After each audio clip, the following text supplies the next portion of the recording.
Yeah, you guys, this is a boilerplate guild threat. Please. I tried to tell him that. Liar, you're as freaked as I am, White. Billy, it's a scroll. Hello? It's like being scared of a book report on the Declaration of Independence. Did you not read the parts that mention disemboweling? It personally threatens my intestines. Come in, Brock.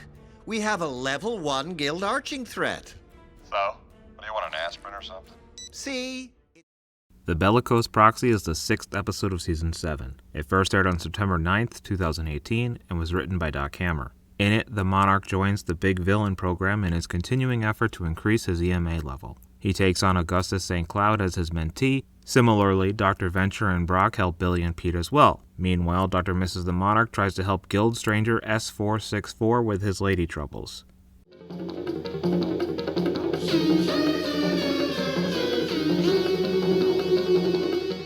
The building that the Monarch and 21 tour with Watch and Ward is based on an actual building in New York City. The actual building is located at 58 Jorah Lemon Street, and like in the show, the windows are painted black. In real life, the interior was gutted to house a ventilation system for the New York City subway.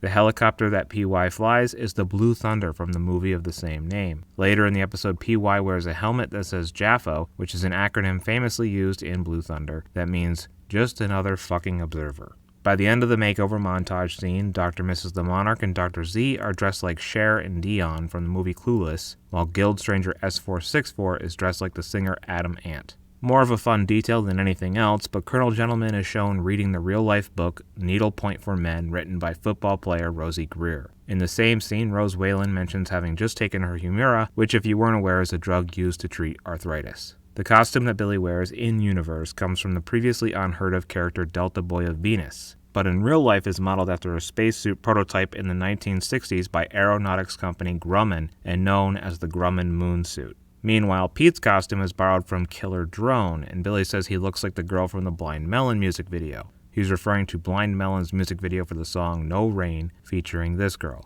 And still more goofy costume jokes.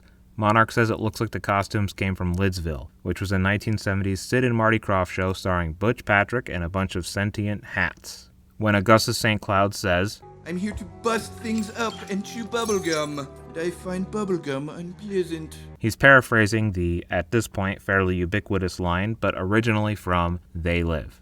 I have come here to chew bubblegum and kick ass. And I'm all out of bubblegum.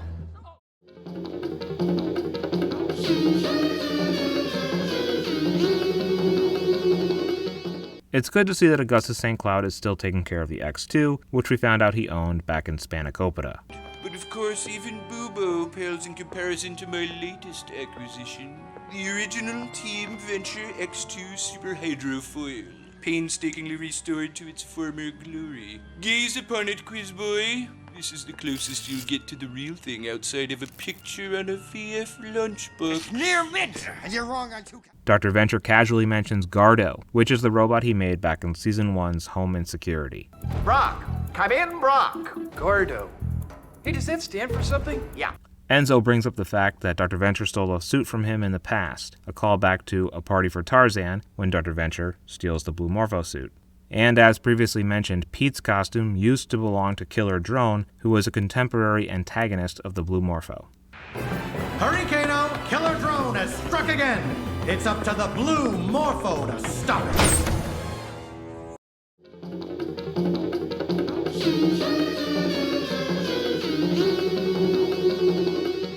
I haven't really been secretive about my disdain for Augustus St. Cloud on this channel. That said, I think this may be my favorite St. Cloud episode. The Monarch in 21 just being generally annoyed by him makes me feel very seen.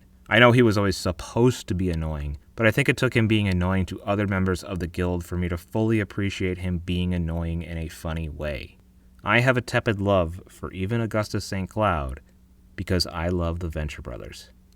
As always, thank you for watching and go Team Venture. Tune in next week for The Unicorn in Captivity. If you dug this video, share it with a friend, and if there was some huge glaring thing that I missed in this video, follow me on Instagram at Ventureverse Guide to see these videos a week early and offer your input before I upload the final product.